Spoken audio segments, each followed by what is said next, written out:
Hello friends, good evening.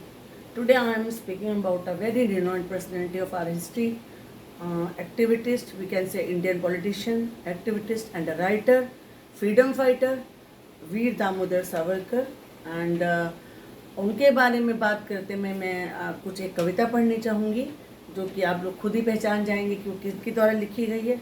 Savarkar माने तेज, सावरकर माने तप, सावरकर माने तीर, सावरकर माने तलवार, सावरकर माने तारुण्य, सावरकर माने तर्क, सावरकर माने तेज, तप, तलवार, तारुण्य, क्या क्या हमारे माननीय भूतपूर्व प्रधानमंत्री स्वर्गीय प्रधानमंत्री अटल बिहारी वाजपेयी जी की कविता में उनके बारे में कहा गया है। जितना अधिक मैं उनके बारे में पढ़ती गई, जितना मैं उनको जानती गई, सोचती रही कि मैं वीडियो किस तरह से बनाऊं, कैसे बनाऊं। जो जिनको दो दो बार 25-25 साल के अंडमान द्वीप में, निकोबार में, उस समय की जो सेलुलर जेल थी, जो कि कहते हैं कि 600 से भी ज़्यादा कमरों वाली एक जेल थी, वहाँ उनको सज़ा होती है। उसके बाद वो वहाँ पर पहले एक बार 10 साल वहाँ पर काटते हैं, उसके बाद फिर वो आते हैं। कहा जाता है कि उन्होंने, क्योंकि अंग्रेज़ों से उस समय की वहाँ उसमें भी विरोधाभास है कि उन्होंने क्यों माफ़ी मांगी थी, जिस पर कि बहुत दिनों तक सरकार चुप्पे साधे रही और उसके बाद में भी ये बोला जाता है। लेकिन जितना मैं जान पाती हूँ, जितना मैंने पढ़ा है, कि वो कहीं बहुत बड़े ज्ञानी थे, राइटर थे, जिन्हें कि खुद गांधी जी बोलते थे कि बहुत ही ज़्यादा चतुर व्यक्तित्व वाले, बहुत तार्किक व्यक्ति, बहुत दिमाग वाले व्यक्ति थे। उस वक्त वो विदेशों में पढ़ते हैं, पहले पुणे में फर्गुसन कॉलेज में 1910 में पढ़ते होते थे, 1900 में वहाँ पढ़ते होते थे, फिर वो लंदन जाते हैं, वहाँ जाके पढ़ते हैं। और अभी उनकी गतिविधियाँ, क्रांतिकारी गतिविधियों के बारे में, उनका पर्सनैलिटी के बारे में जैसे जैसे मैं बताऊँगी, वैसे वैसे आप उनकी पर्सनैलिटी को देखते जाएंगे। ये बिल्कुल सच है कि वो गांधीवादी विचारधारा के नहीं थे। वो ये कहते थे कि अहमो ब्रह्मास्मि या अहिंसा जो भी है, लेकिन जिस तरह से अपनी रक्षा करने का हमें अधिकार है, और उतना भी हमें ये होना चाहिए कि हम अपने को बचा सकें, उसके बाद हम उस अपने देश के लिए कुछ कर सकें। ये यहाँ पर वो गांधी से उनकी विचारधारा एक अलग थी। मैं खुद बहुत गांधीवादी हूँ, लेकिन जितना मैंने वीर सावरकर को भी पढ़ा है, तो मैं उनके विचारों को मैं इस तरह से मानती हूँ कि वो गांधी जी की बहुत ज़्यादा इज्जत करते थे। दोनों कंटेम्प्रेरी थे। वो बताते हैं कि साउथ अफ्रीका इंडिया हाउस में एक बार गांधी जी, जिस टाइम वो मोहनचंद करमचंद गांधी थे, वो महात्मा गांधी नहीं थे, उनके साथ मिलने जाते हैं। तो वो शाम के टाइम कुछ अपना नाश्ता वगैरह बना रहे थे, जो कि शायद नॉन वेज था। तो वो उनको भी कहते हैं कि आप भी खाइए, तो वो ये कहते हैं कि नहीं, आई एम ए वेजिटेरियन, मैं तो नहीं इसे खाऊंगा।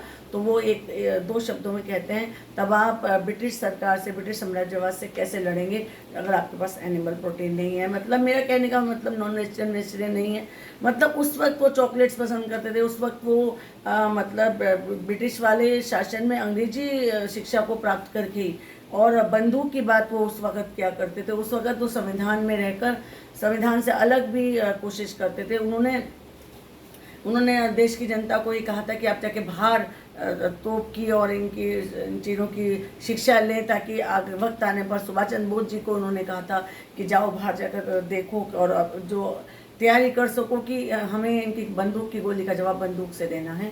और 1909 में बताते हैं कि जब वो इंडिया हाउस में उधर थे, तो उन्होंने वहाँ पर जो कि हमारे 1857 के स्वतंत्रता संग्राम को, जो कि अभी हमारे सब इतिहास के विद्यार्थी जानते हैं, हमारे स्टूडेंट जानते हैं, हम सब हिस्ट्री के लोग जानते हैं, first war of independence who said, Veer Damodar Savarkar said the Indian war of independence. He publish that book, कि जो 1857 का स्वतंत्रता संग्राम था, हमारे देश का प्रथम स्वतंत्रता संग्राम था।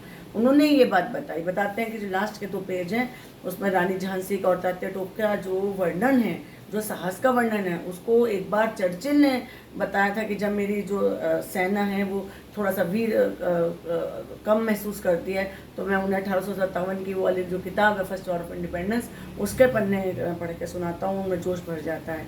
सोचिए कि वो क्या महान आत्मा थे। और उनके भाई थे गणेश दामोदर सावरकर, और वो जो पूना में एक जैक्सन करके जो अधिकारी थे, उनकी हत्या हो जाती है 1910 में। तो उसके बाद उसमें उनका नाम आता है। बताते हैं कि 1909 में लंदन से वो कोई पिस्टल भेजी गई थी, जो कि सावरकर बंधुओं के द्वारा गई थी। किसी जहाज़ में जब उनको लाया जा रहा था इंडिया, कि भाई ये भी उसमें शामिल है उस साजिश में, तो उस वक़्त देखिए कि उनका क्या दिमाग था कि वो अपने बाथरूम में जाकर अपने कपड़ों को चेंज कर कर जो कोट होल, जो पोल का उसके अंदर एक होल होता है उसमें से निकल कर समुद्र में कूद जाते हैं, वहाँ छलांग लगा जाते हैं। और छलांग लगाकर वो उनके जबकि पीछे पीछे पीछे गोलियाँ चलती हैं, लेकिन वो छलांग लगाकर तट तक आ जाते हैं और तेज़ तेज़ वो भागना शुरू कर देते हैं और कहते हैं मुझे पॉलिटिकल शरण चाहिए। हालांकि उन्हें पॉलिटिकल शरण नहीं मिलती है, उन्हें पकड़ लिया जाता है और उसके बाद उनको चार्जेस लगाकर उन्हें अंडमान निकोबार सरोवर जेल भेज दिया जाता है। और वो पूरे टाइम बहुत ज़्यादा पढ़े लिखे थे, लॉ के विदेश में पढ़े थे, लॉ की जानकारी थी, तो वो यही कहते हैं कि मैं पॉलिटिकल प्रिजनर हूँ, मुझे आप ऐसे कैसे बंद कर सकते हैं। तो लेकिन उसके बाद बताया जाता है कि जैसी सज़ा वहाँ काले पानी में थी उसको सोचकर ही रूह कांप जाती है जो वो सज़ा दी जाती थी। बंद कोठरी वाले में अंदर जहाँ एक जरा सी रोशनी आती थी ऐसे कमरों में रखा जाता था। उनके साथ बहुत सारे कैदी थे, उन्होंने उस बारे में भी बहुत लिखा। उनको कोई पेन नहीं था, वहाँ की दीवारों पर वो पत्थर से लिखा करते थे और सीलन वाले कमरों में 10 साल तक वो रहे।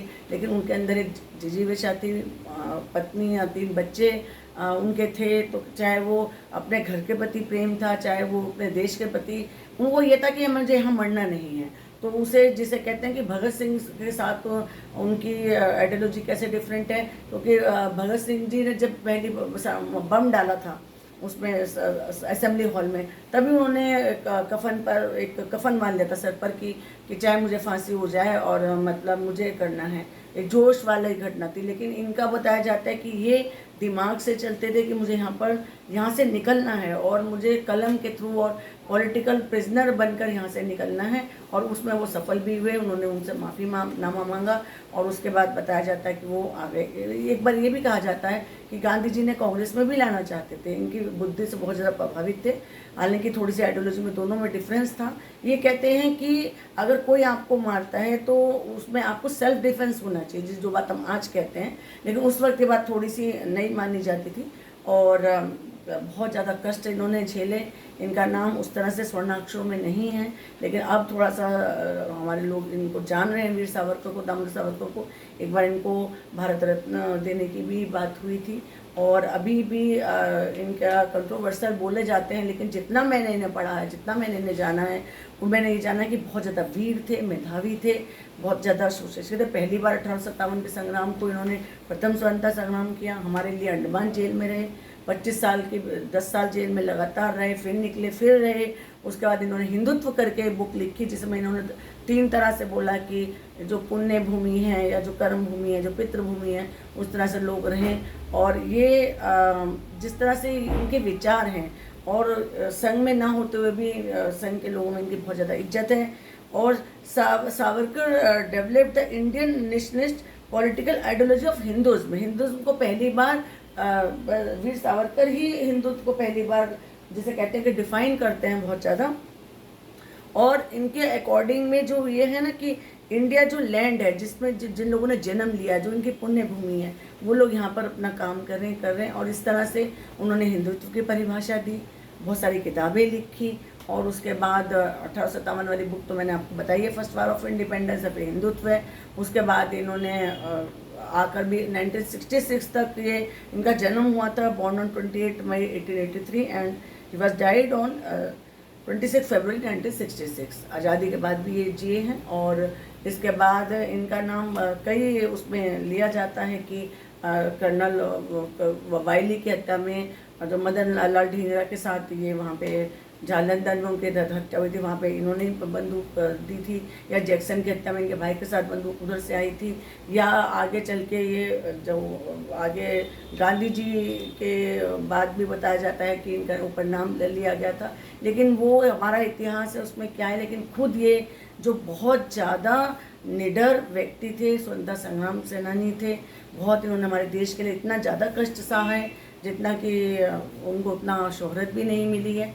और मैं उनको आज नमन करती हूँ। और इसके थ्रू मैं ये आज बोलती हूँ अपनी वीडियो के थ्रू कि हमें जब तक किसी भी सत्य का ज़्यादा ज्ञान ना हो, हमें किसी के ऊपर भी बोलने से पहले, सोचने से पहले पूरे ज्ञान को समझना चाहिए। और अपने अंतरात्मा की आवाज़ से मैं उनको नमन करती हूँ। और वीर दामोदर सावरकर पर देश पूरा हमेशा ऋणी रहेगा। नमस्कार, धन्यवाद।